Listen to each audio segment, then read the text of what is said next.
Good evening and welcome to our Waltham Public Library program, Coming of Age in Jim Crow, DC with Dr. Paula Austin. This is part of our series, A Year of Black History. My name is Deborah Hoffman and I organize programs and events for the library. Thanks for tuning in. Before we start, I want to let you know how the evening will go.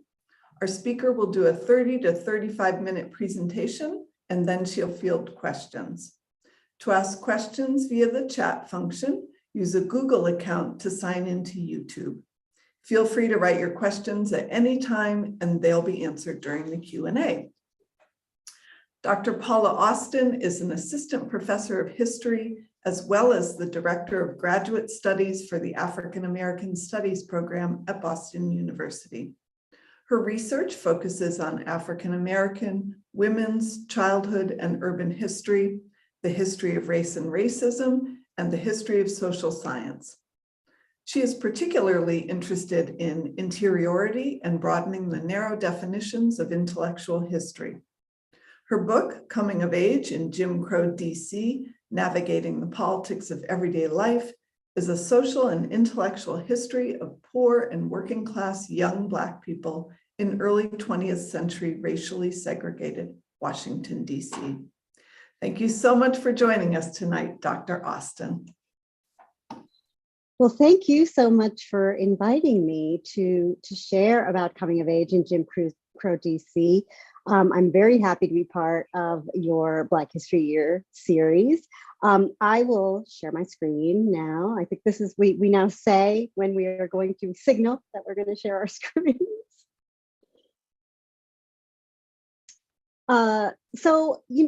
This book really comes out of an acknowledgement and recognition of a long history of young Black people's engagement in campaigns against anti-Black violence, even well beyond what many of us conventionally think about as the civil rights movement. And of course, in the last few years, we have kind of seen this recently, young Black people and young people generally's engagement in protest movement, in rallies. And I think for me, a couple of years ago, there was a video that went viral of a very, maybe like a 5-year-old who was protesting. And I think there was lots of kind of debate about, what should we think about someone so young being engaged? And for me, it was not all that unusual, given that young Black people have a long history of being engaged in these kinds of campaigns, not only because they also have a long history of being at risk for state harm and state violence, but also as a result of a long history of adultification and criminalization, which is true for both Black boys and Black girls. So for me, the backdrop was not only kind of our contemporary movement that we're in the middle of, but also a historical one, I suppose, which was Occupy Wall Street, the Occupy movement, which was also a movement of young people, and then the movement for Black lives that emerges sort of right after Occupy. So this was the backdrop that during which I was immersed in these archival materials. And I think the things that were really clear as I looked at the materials that went into Coming of Age was that not only did young Black people have their share of traumatizing and sometimes deadly encounters with elements of the carceral state, so racial segregation, geography, other kinds of geographies of containment, but that these experiences then as they are now were really part of their day-to-day politicization process. And so I want to share a little bit from one of the young people whose archival materials were in the E. Franklin Frasier paper. So a little bit about Frasier, in case you don't know who he is. He was a prominent Black sociologist, and he was part of kind of a cadre of Black intellectuals at Howard University in Washington, DC, inclusive of people like Alan Locke, who was a philosopher, Charles Hamilton Houston, of course, who kind of lays out the legal strategy for the NAACP desegregation cases. And he was part of, he wrote the book Negro Youth at the Crossways. Here you see the two covers for the book, the original cover in the middle that really prominently displays the importance of Washington, D.C. And then the reprint cover that was published in 1967. And he was part of a group of social scientists who were doing research specifically on young Black people in the early 20th century. And they were essentially doing a research project to work on policy advocacy. The purpose of the projects were really to indict racial segregation in the cities that they were studying. So Frasier was doing Louisville, Kentucky. He was doing New York. He was doing Washington, D.C. There were other social scientists who were looking at Chicago, were looking at the rural South. So these are some of the other publications that come out at the same time and that are part of the same series. Now, despite the fact that they were doing an important social science research to try to move away from this idea of biological determinism and its relationship to things like poverty or to things like limited access to education, there was some trouble with some of what they were producing. And many of the books that you see here, including Frasier's book and kind of his more famous book about Black families, really reinscribed and reinforced some of that biological determinism and some of those problematic racist ideas about Black people generally, Black families, specifically poor and working class Black families. And so despite this kind of political project that they were engaging in, they end up sort of reinscribing many of the ideas. And Frasier's work in particular, we sort of know about it as it emerges in the 1960s as part of Senator Daniel Patrick Moynihan's Moynihan report produced out of the US Department of Labor's Office of Policy Planning and Research, where he really kind of indicts Black mothers as being the center of what he called the tangle of Black urban pathologies, and blamed them for sort of dysfunctional Black families. So good political projects, E. Franklin Frazier, but some problematic outcomes. So I think for me, what was interesting once I went into the actual material, the interviews that he's collecting as he's working on Negro Youth at the Crossways, is the difference between how he portrays some of the young people that he interviewed or that his staff interviewed, and what people are actually saying in their interviews. And so I share with you this page from Henrietta Belt's interview, and the way in which it's got a big X through it and the note on the top that says nothing pertinent in this portion. And so Frasier was really making very deliberate decisions about what he was going to use from the interviews that he was conducting. And I think what I found in contrast to that are the ways that young people who are being interviewed are what Catherine McKittrick would call geographic beings. So they are really actively and adeptly aware of the contradictions that are at work in the city in which they live. And that city, of course, is Washington, D.C. It is at this moment in time attempting to be sort of a global seat of democracy, a tourist destination, and of course the National Mall and the Monumental Core that we know so well in DC is being developed at this time. And so it's really a city that is not only the capital, but kind of really priding itself on its democratic sensibilities and symbolism, while many Black city dwellers are really experiencing the opposite of that. And so I was interested in the way that young people were really articulating their knowledge about that juxtaposition and that contradiction, but also the ways in which they were really refusing those kinds of boundaries. And I think that, you know, many folks might look at some of what the young people are saying as they're being interviewed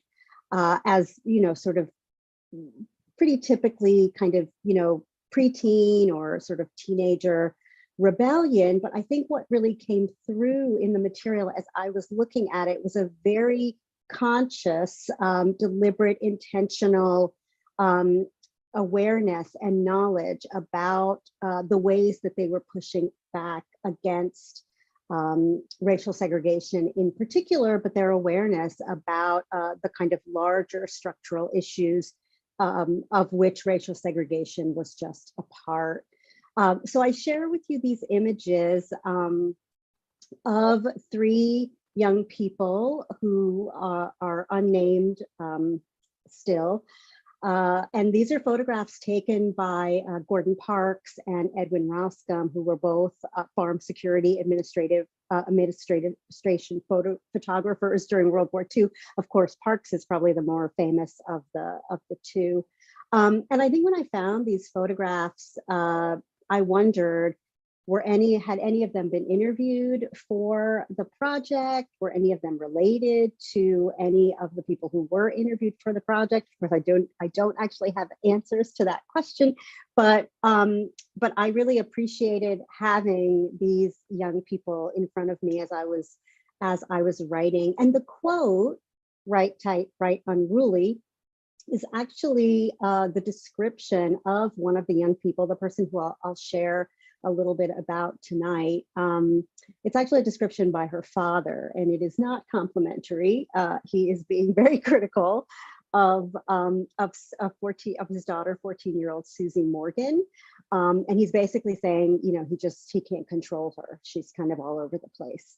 The thing that's really interesting about his description of her is that when Susie is interviewed, she also describes herself as tight, and but it is a characteristic that she kind of prides herself on, and it's a characteristic that she actually points to as the reason that she and her friends have successfully been able to evade police violence on more than one occasion, and to kind of navigate police interaction. And so, and the question about police interaction is a question that all of the young people were asked. How did they interact with the police? How often did they interact with the police? And so Susie Morgan shares a couple of those experiences of her interactions with the police, and I want to share one of those with you now. So as I said, she was 14 when she was being interviewed in 1938, and most of the interviews lasted kind of over 2 years. The people who were assigned to interview the young people were often college aged or had just graduated from college. Many of them were from Washington, D.C., from sort of middle and aspiring class Black families in Washington, D.C. So often not in the same neighborhood as the young people, but were able to kind of build a trusting relationship with the young people. And Susie Morgan's interviewer, Laura Lee, actually lived in Northwest. And so Susie actually spent a lot of time with Laura Lee, with Laura Lee's parents. And at some point, Laura Lee decides that she is not going to interview Susie any longer for the project because she is finding the relationship to be exploitative, but she maintains the relationship with Susie as a kind of mentor and advisor. So one of the questions that Laura asks Susie is about her interaction with the police, and Susie Morgan tells this amazing story, which is one that involves Susie and her friends swimming in the Lincoln Memorial reflecting pool. Now, there's only one public swimming pool in DC for Black people at this time. And so the reflecting pool and the Union Station Columbus Fountain become these kind of two sort of, available places to cool off in DC's hot summer. And it's likely that Susie and her friends may not have known about the history of the segregated dedication of the Lincoln Memorial. And here you see an image on the right of the dedication happening. So it's likely that Susie didn't know about the dedication. The dedication happens in 1922, 2 years before Susie Morgan's even born in Maryland.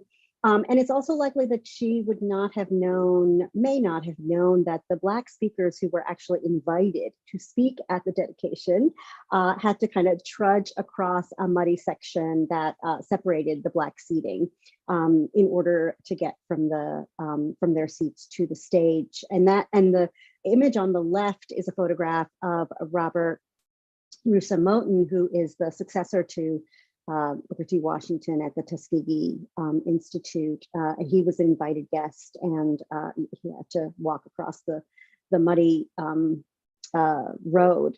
So it's likely that neither Susie nor her friends know about this experience, but it is likely that Susie and her friends knew that white young people were often frolicking, sailing boats in the reflecting pool, and obviously, from that image on the bottom, photographing themselves doing that.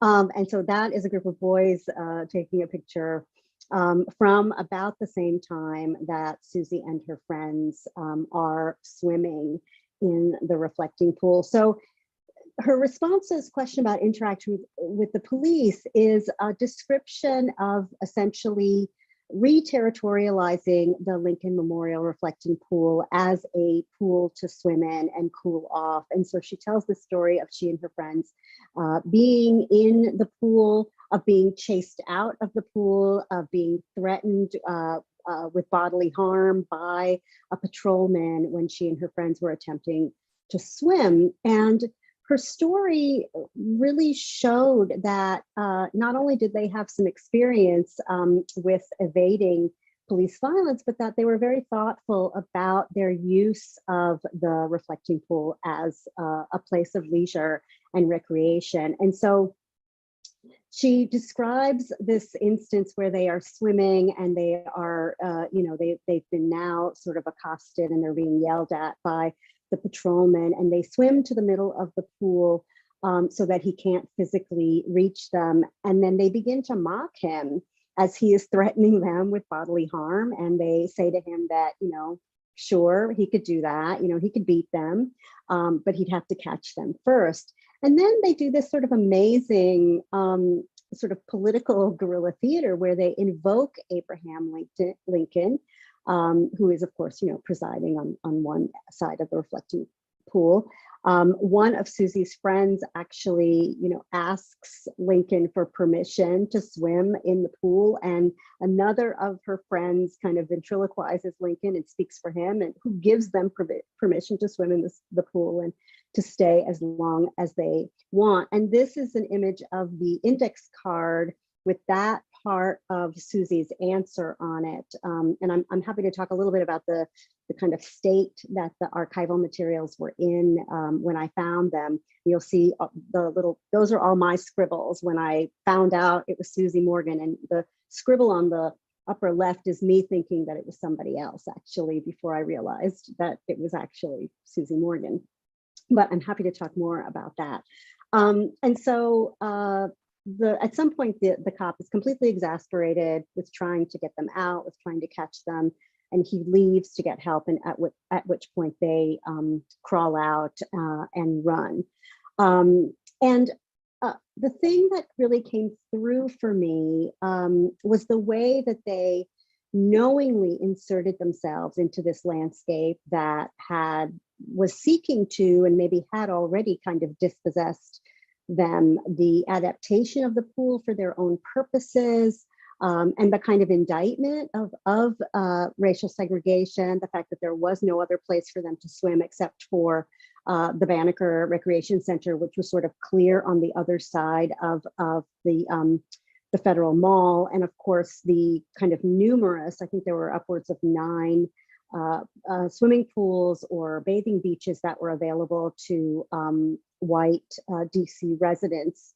And so, one of the point that I made earlier about thinking about this as sort of youthful, a kind of typical youthful rebellion, it's the sort of last, one of the last things Susie says, which is not on this index card, but one of the last things Susie says is, we know we ain't got no business in there, but that's why we go in.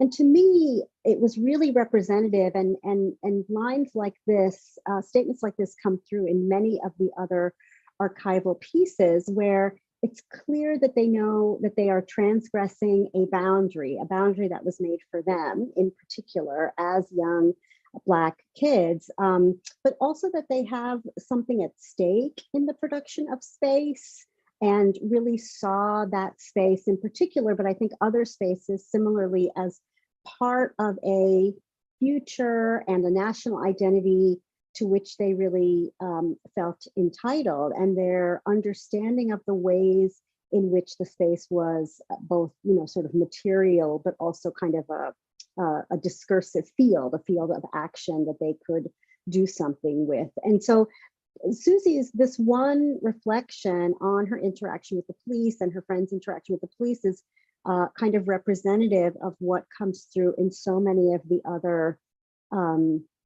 interviews. And of course, what's interesting about Susie's interview is that it is one of the, what's the word, kind of thickest interviews that's left in Frasier's archives. I think there were maybe up to 25 or 30 pages of the interview over the course of the 2 years, whereas for some young people, all I had was one card, like that's just the one card, maybe one card in the back of the card. And so it's part of why I think Susie in the book is so amplified, because there was so much material for me to work with. So to me, she's really representative of what so many of the other young people are doing in Washington, D.C. at this moment, sort of claiming city spaces, reterritorializing city spaces. Susie was actually a pretty avid swimmer. She also swam in the Washington Channel, which was rather dangerous because some kids had actually drowned and they were banned from swimming there. But she also traversed the city, both in terms of going further south in Southwest to get to the wharves to swim in the channel, or going sort of to Northeast to get to the Union Station, the Columbus Fountain, or to get to Laura Lee and Laura Lee's parents' house, which was in Northwest. She had to cross not only the mall, or the developing mall, I should say, but also she had to go underneath some train tracks that many of the young people talked about, and many of the young women talked about as being particularly dangerous. So that kind of spatial knowledge and spatial politics, I think, is one of the most important things that came through in many of the archival materials for me. The way that they not only were sort of using their bodies to move about, but the way that they were also articulating the ways they were using their bodies to move about. The Columbus Fountain is one of the other spaces that they really spent a lot of time at, sometimes hanging out, sometimes fighting. There are at least a couple of good photographs of kids eating lunch there together, interracial groups of kids eating lunch. It was one of the spaces that that both white and Black kids hung out at. And so some of the quotes here are from what young people said about their time at the Columbus Fountain. And some of the kind of drama that also happened there. There was interracial sex there, but there was also a lot of fist fights, and police came to arrest and kind of clear out the space. And so it was a dangerous space, but it was also a space that many young people used to hang out and to spend time with each other. That, I think, that was one of the important things that came through in the interviews, was the ways in which social reformers are kind of thinking about juvenile delinquency, and the way that what many young people said about doing things like loitering or hanging out, not in a kind of designated and supervised playground, for example, was really just them spending time near their homes with their friends, because there was not a designated space near their homes that they could hang out with their friends. And so it was often the street corner or, on the stoop. And while social reformers were seeing that as sort of, you know, the sort of broken windows version of headed to juvenile delinquency, many young people said, well, I'm just hanging out near my house and I'm hanging out with my friends. So a very kind of different understanding about space and proximity to home and proximity to their friends. So these two images are from some other actions that young people are doing collectively. So in addition to, you know, to kind of using their bodies in spaces, which of course being part of this particular rally, they are doing the same of. Many young people also articulated really solid political positions on racial justice activism that was happening around them. So there was a long anti-police brutality campaign that had been happening in DC probably by 1938, at least for 15 years of documentation of police violence and the victims of police violence. And in the summer of 1938, it was a protest summer, like some of our recent summers. This rally, you see the young people on the left holding signs, and then the young people on the right are actually flanking the car with the most recent victim's wife, who's in the car as they go down the procession that kind of wound its way around Northwest. And I was just really, I mean, the looks on their faces, you wouldn't necessarily know that they were at an anti-police brutality protest or rally, but to me, it was it really was representative of the investment in and knowledge about the kind of political atmosphere of Washington, D.C. And of course, we know that there are national marches. The Bonus March, for example, is one of the things that happens in DC before this. So there is support for the anti-police brutality campaign. There's also support for a boycott that is being waged against a local drugstore chain that has been consistently refusing to hire Black employees. We have many of the young people talking about their support for that campaign and actually sort of lambasting one of their principals for having crossed the picket line. And then in the same breath, we also have young people, you know, talking about their own futures and being, despite kind of what we might think of as the conditions of their lives, the geographies of containment that is a racially segregated Washington, D.C. that's inclusive of, you know, really kind of terrible housing in many cases, poverty, you know, lack of adequate nutrition. Susie Morgan is also, you know, when she's being written about and being described by the interviewers, you know, her clothes are ill-fitting. She's got lots of hand-me-downs, there are holes in socks. And so really kind of inadequate clothing, inadequate housing, and not very many amenities in Southwest.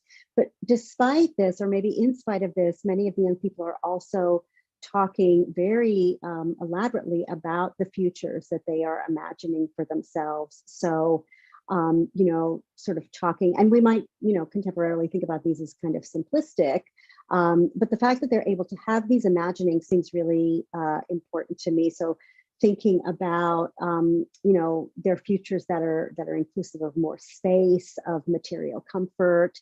Many young people wanted to travel. They absolutely wanted to leave DC. They talked about economic and financial stability in their futures. Susie, for example, I think wanted to be a nurse or a teacher, specifically a French teacher, I think she wanted to be. And then many of them also talked kind of much more grandeur about the end of racial discrimination, racial violence and racial segregation, the end of war, of things like war. And so these are some images. This is an image from the National Archives of many of the young people who ended up working on as part of National Youth Administration projects, and thinking, and they talked about kind of their experiences of meeting people from other parts of the city, but also kind of what they were getting to produce as a result of their work. So the because of the backdrop of the book, in terms of when I was looking at these materials and what I wanted to come through in terms of the kind of dynamic interior and inner lives of young people, as kind of a reminder that that young people are indeed intellectuals. They are indeed not just forming, but also using these analytical frameworks that are being informed by the conditions and circumstances of their life, but are not being necessarily confined by those, given what some of the material realities were for the young people who lived in Southwest DC in the 1930s. Some of their kind of, future thoughts and sort of wish images that they articulate might seem unrealistic, but one of the young people, Myron Ross, actually does indeed go, one of his dreams is to kind of to go on to become an engineer, and he does indeed do that. He ends up working for a sort of early telephone company, and so the ideas that many of the young people have about themselves might have seemed unreasonable and maybe even naive to many of the researchers at the time who were taking these notes. But I think the fact that they had them and they thought themselves entitled to think about themselves in those ways was a really important takeaway for me. So I will stop there. And thank you.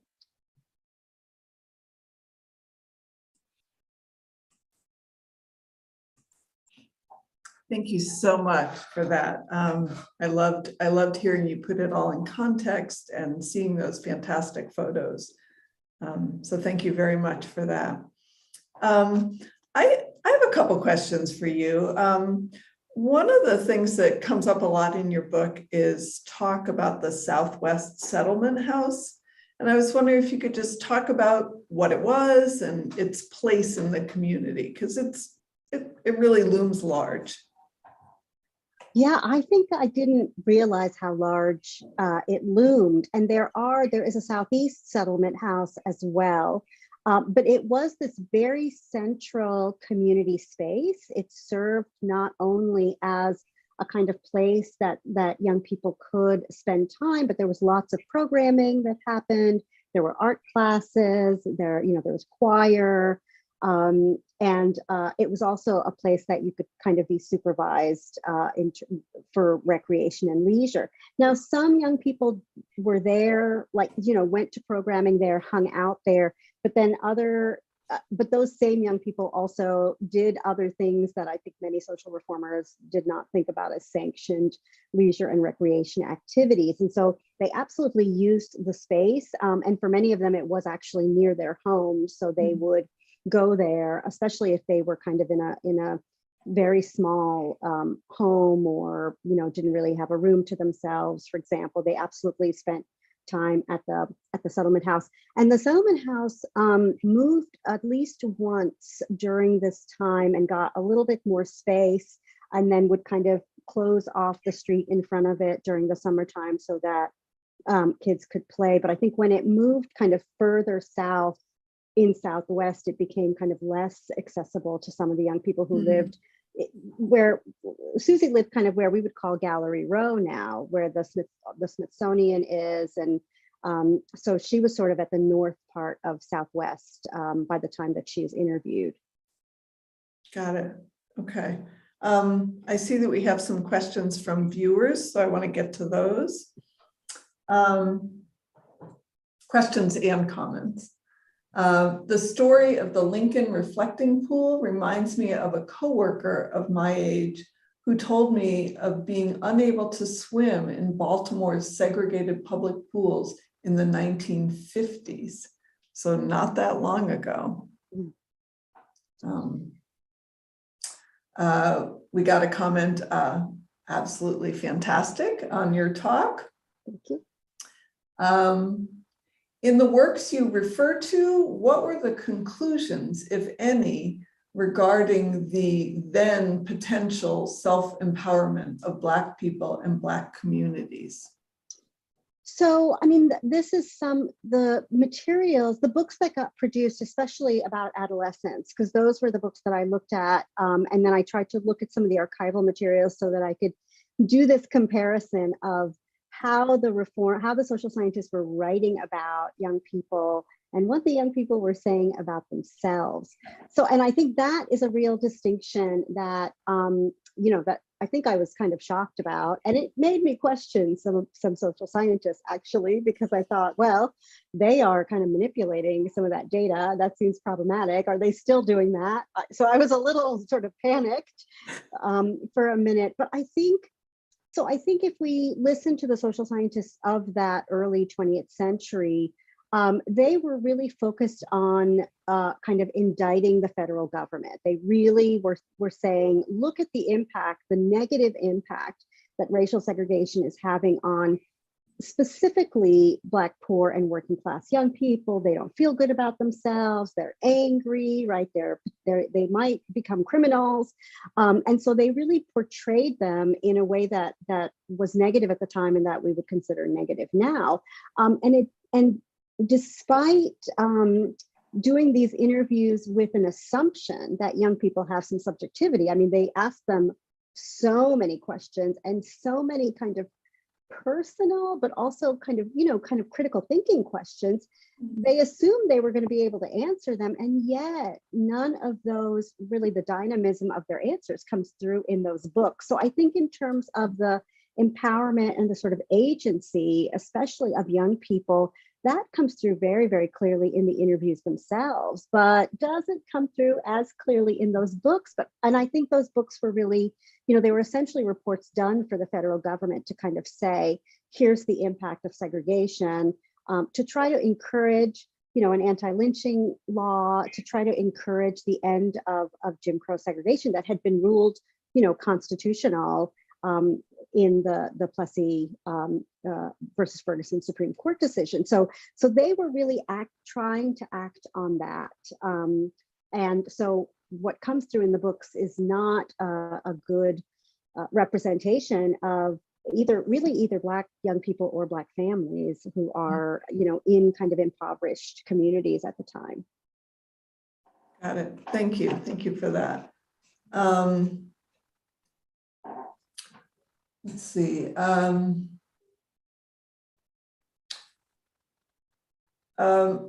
My mom worked in the settlement house in Chicago.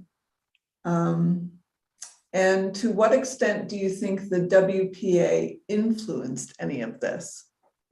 Well, this is a really, I remember when I was first working on this, as my dissertation, so, maybe like 2010 or something like that. And of course, I think at the time, the WPA narratives were being sort of in the scholarship, there was a lot of concern that we couldn't really trust the WPA narratives because of who was doing the interviewing, but also because of the age of the interviewees. And so like historians couldn't use that material.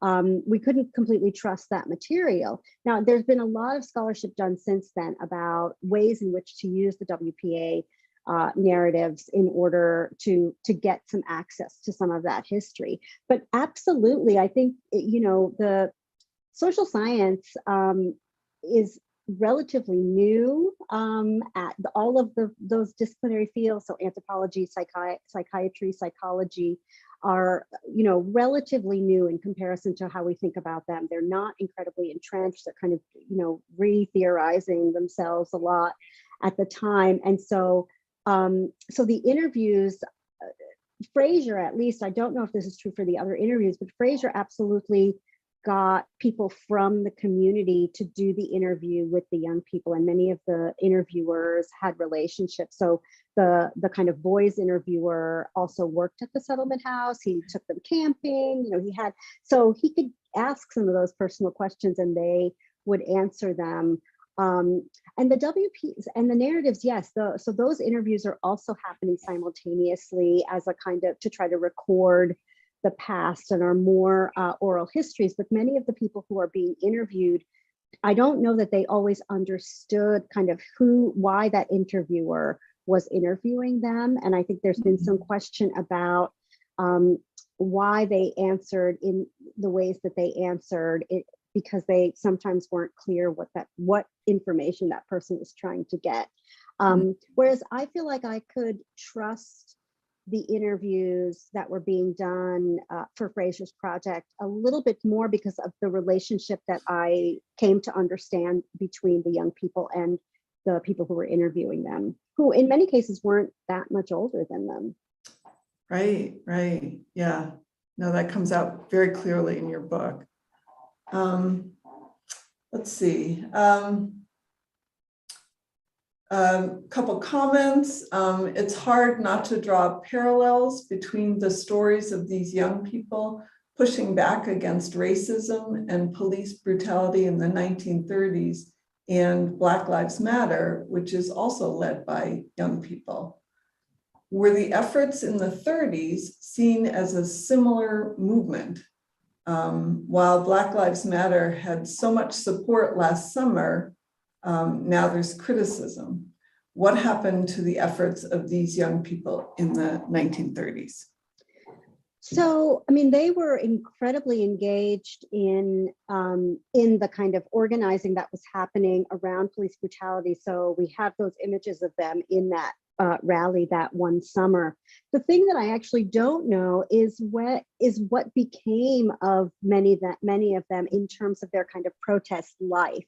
And so that is a future project for me to try to figure out, because we have a kind of traditional civil rights movement and Black Power movement in Washington, D.C., and certainly police brutality remains kind of on the platform for activism well through the sort of, mid 20th century and later 20th century. And so what I don't know is whether or not any of these young people who are as young as, 8, 10, 11, and 12 continue to be engaged in some of the other activism that happens after. I mean, there's a lot of housing activism that happens sort of in the early 1950s as Southwest residents are being displaced because of urban renewal.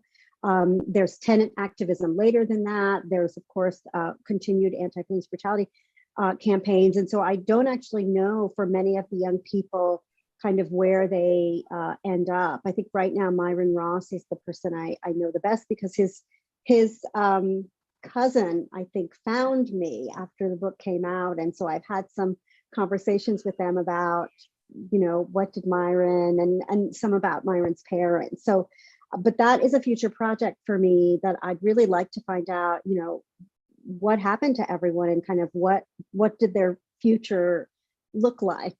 Yeah. And what kind of political activism were they engaged in, given who they were when they were young people? Right, right. How does the story end? Yes. Yeah. Oh, that would be fascinating. Let's see. Really excellent talk. Can you speak a bit more about the role of gender in this activism and connections, if any, to women's rights and LGBTQ rights? Well, I think it isn't something that young people specifically articulated, but some of the things that come through, especially differences between how the young women are talking about relationships, about their desires to get married, their desire to, to have a family. I think it's a very particular moment that they are seeing their mothers who may have gotten married later, or their mothers who got married very early and then whose relationships failed. They're very clear that that marriage can be a kind of financial decision, but that it doesn't always work out as a good financial decision if you end up, marrying someone who is not actually going to be a very good provider. So I think these ideas about sort of, normative kind of gender roles, many of the young women are absolutely kind of talking about their decisions to not get married or to not have sex or to, be sort of more strategic about them. And many of them are thinking about careers and jobs and kind of, how many kids if they want to have kids. So I think, so we get that sense that they are coming from a generation who maybe did not have the opportunity to make those kinds of decisions, although some of their mothers did make those kinds of decisions and talk about that. But they are absolutely kind of watching relationships, having their own relationships, and really wondering about what they can do to make some of those decisions themselves. I think the other critique, although they don't have this, they're not using this language, is the other critique they're making is about a kind of toxic masculinity that they are seeing. I think sometimes from the older generation in terms of their parents, but also in terms of their peers, and really wanting to avoid the impact of some of that toxic masculinity. Of course, they're not calling it that, but a lot of it is manifesting in violence, in sexual violence, in physical violence, and so they're absolutely wanting to avoid those kinds of experiences. And I think, you know, there are some hints at same-sex relationships, at kind of gender identity, but they are just hints. And I think some of that probably has to do with their own level of comforts to share that information with the interviewers, but it also has something to do with the kinds of questions that interviewers are asking. So it is likely, I mean, many of the girls are asked if they have boyfriends, for example. Many of the boys are asked, like, what kind of girl do you want to date? So some of the questions are absolutely driving young people's decisions about how they answer. So it's hard to know, but I think I saw some hints and some vagueness that I think that kind of, to me, gestured towards gender non-binary people, I'm kind of a gender expansive thinking that the young people themselves don't articulate, but kind of some of what they're talking about seems to be referencing that. Mm-hmm. Okay, thank you.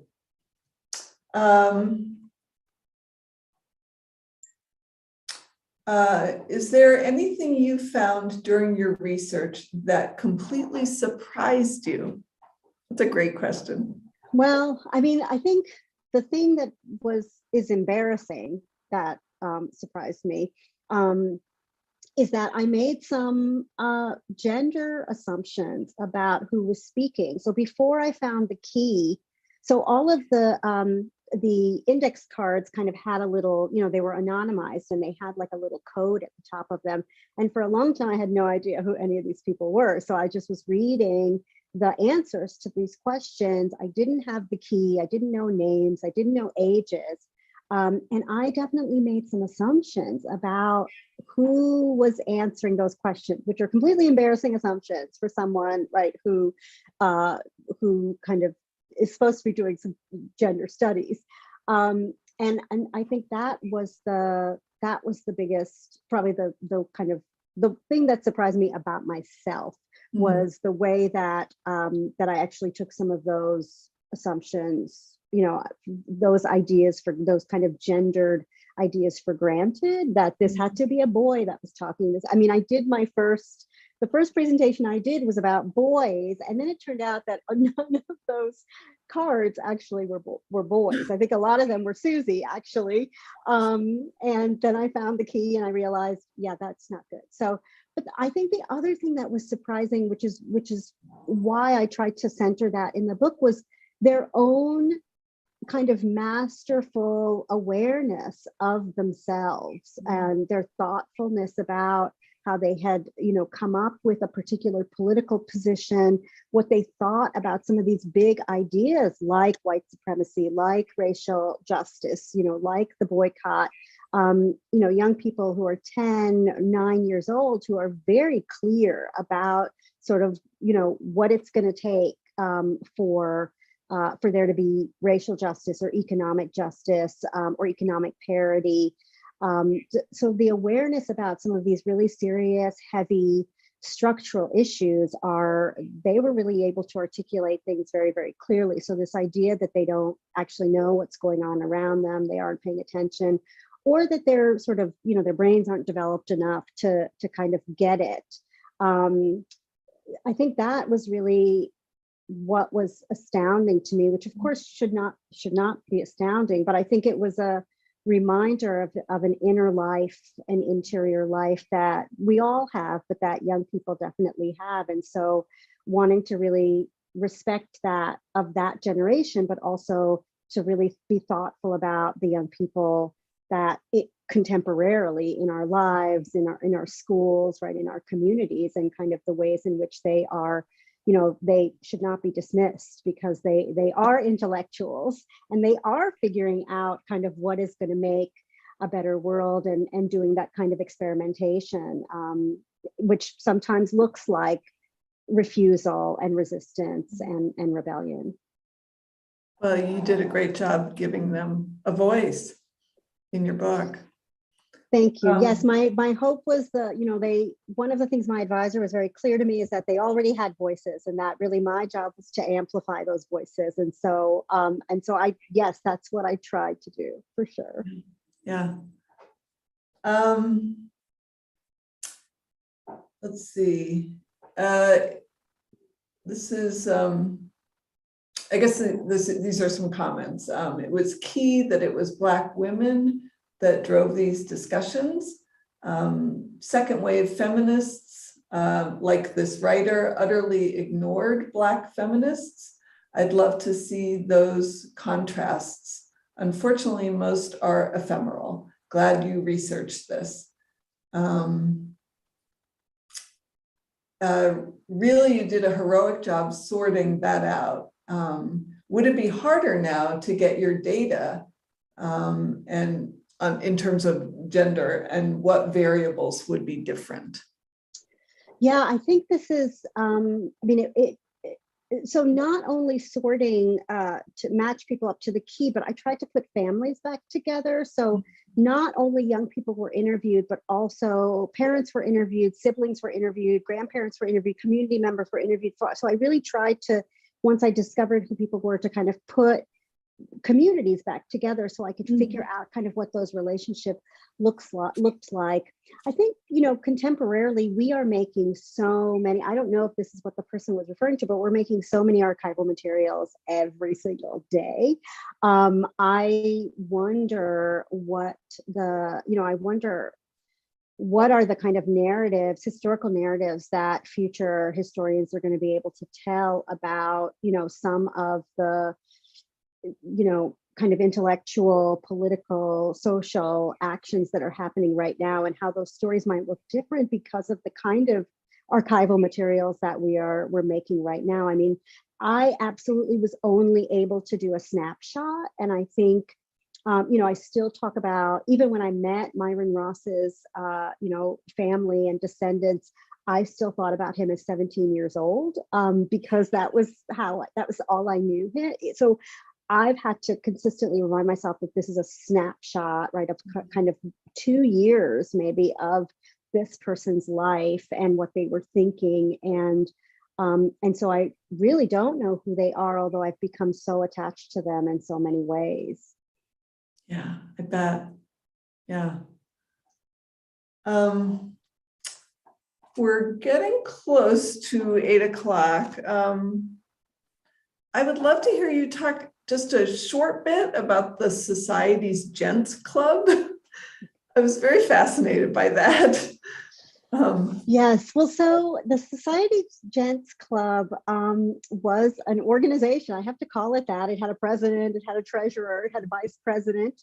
It was predominantly young men who were part of the Society Gents Club. And it's the club that Frasier kind of, laments as being, a problematic kind of place that boys learn the wrong ideas about how to grow up. But it was this youth organization that put on, community events, social events for themselves. They had a dues structure. They had a particular kind of wardrobe that they preferred. They really represented themselves as, kind of fashionable and flashy. And I think one of the things that Frasier identifies as being problematic is they talk about themselves as pimps or as wannabe pimps. And I think my sense from the way that many of them used this language, it was really about not only how well they dressed, but also whether or not they could talk to girls comfortably and get dates. So they were this the kind of the way that they all talked about like trying to join it, or whether or not they were going to be able to join it. Were they going to be able to get their clothes allowance? Was it their turn to get a new piece of clothing in their family, so they could kind of show out the way they needed to show out to get invited to the and so much of the kind of social drama amongst the boys, amongst the young men, comes through in kind of how they're talking about each other.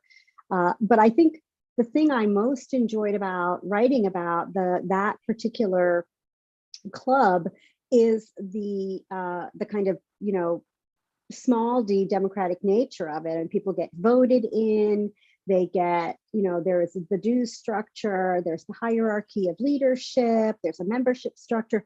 And so thinking about these young people as really being able to build an institution, to run a small institution that then also put on, social events for themselves seemed, pretty impressive. Mm. Yeah. Cool. Thank you for that. We are basically at 8 o'clock, and I want to be respectful of your time. So I want to thank you again for a fabulous talk and discussion.